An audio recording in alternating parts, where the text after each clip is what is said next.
Heyo, and welcome today to Daniel J Illustrates on my YouTube channel. So this piece here is my Christmas piece.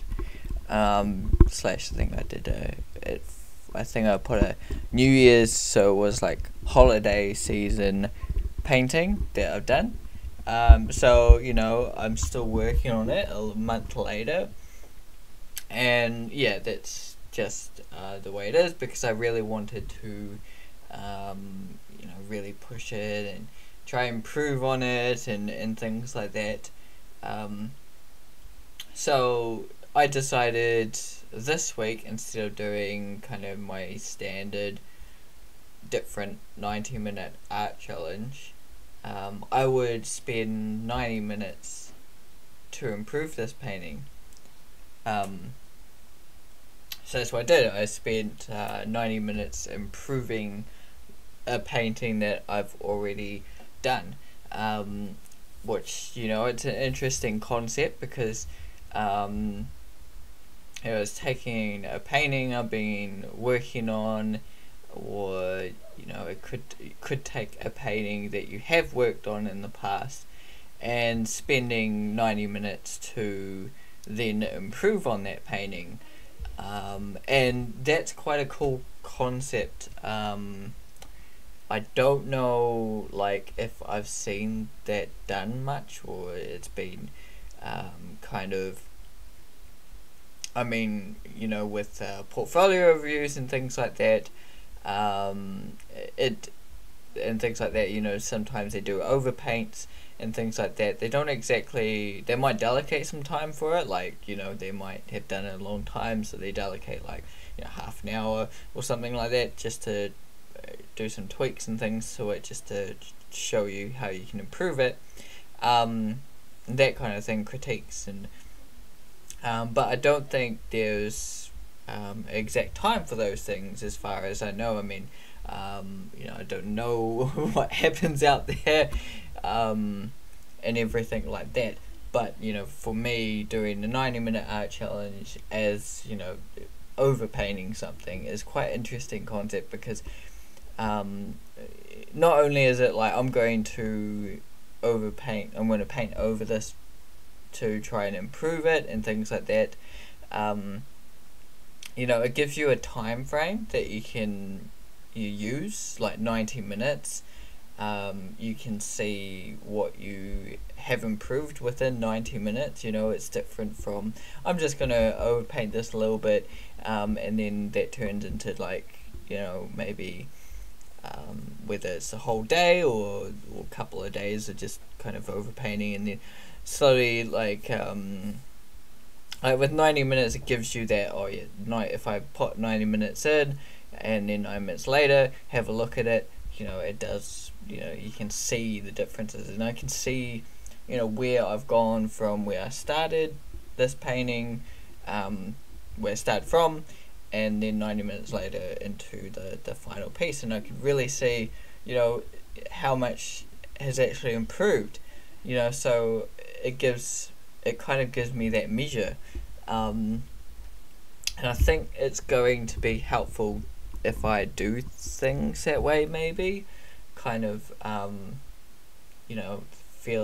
think about, I put in another half an hour, what will it turn out like, rather than I spend, I keep painting and painting on it and things like that, and then just slowly teetering away on it and not thinking about that. And if I think about that more, about I'll spend another hour and a half and see where I get, I feel like that can give you that sense of kind of forward movement easier, rather than getting it right and painting along, feeling you're getting nowhere.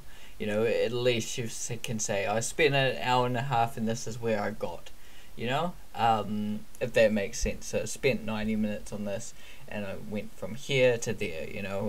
It's for instance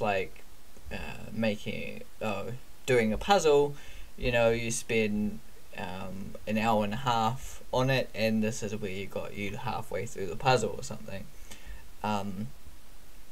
Where yeah, I feel like sometimes with some projects and painting and stuff like that, you can spend hours and hours and hours and stuff like that, and just keep on tweaking and changing things, and and you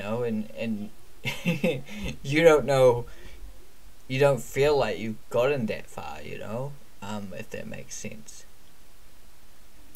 So hopefully that helps, both for me and for anyone kind of watching this. I think being aware of that time, and just maybe if I do half hour chunks, or like little chunks and things that I can record, because for so long I've been doing 10 hours a week at least. So record 10 hour, well not record, but I jot down when I start painting to when I finish each day, and I have 10 hours a week painting it. And that kind of gives me a measurement of, how long and things like that. But that also a little bit includes a bit of a sidetrack where, I might go and stop painting for a little bit and then look at something else, and then go back to painting, kind of thing. So it does count those little, pauses and breaks a little bit, just as long as I've done 10 hours a week. I try and, yes, I do try and stop it. Like if I'm going to do something for a little bit, I stop the timer and then come back to painting and push the timer, so that I do not, like, I'm recording all my breaks and stuff. But it is an interesting concept, because with like for instance with real work, you do 8 hours, quote unquote, but in that 8 hours you also have your two breaks usually, at least.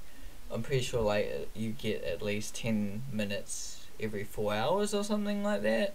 I don't know how it translates and what kind of, where you are and when you're from, but definitely, in New Zealand it's definitely that, I'm pretty sure it's every 4 hours you get at least like 15 minutes or something.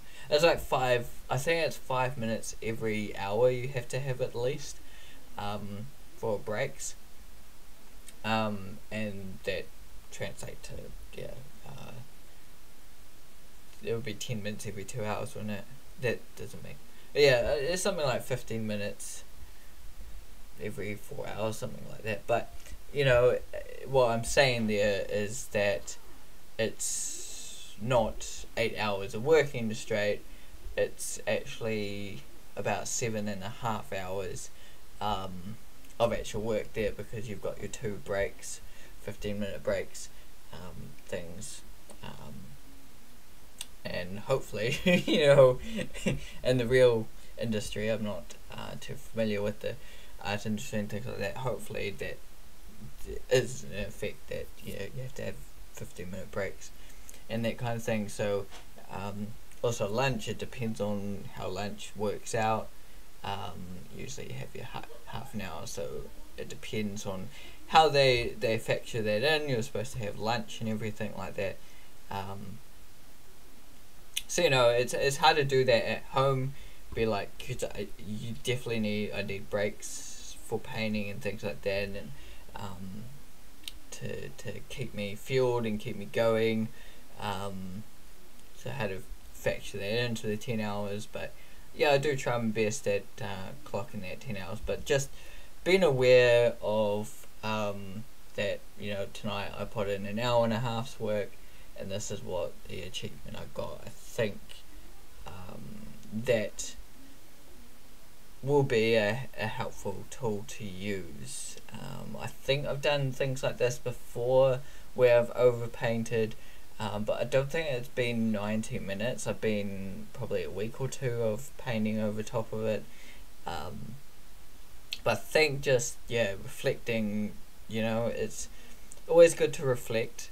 And I think this gives me you know, another chance, a kind of a take to do that, because you know, we can spend days or weeks, like I was saying, on a piece, and you know, if you do it in 90-minute chunks, it gives you that after 90 minutes, then you reflect on it, and look where you're going, have a break, everything like that, come back and, you know, hash another 90 minutes into it, you know. So it really gives you that little bit of, okay, this is where it's at now, I can review it, and it's like I'm critiquing it again, you know.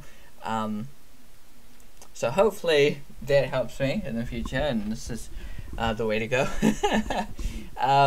But let me know down in the comments your thoughts, your feelings about this. Keep creating, keep drawing, and see you in the next video. Goodbye.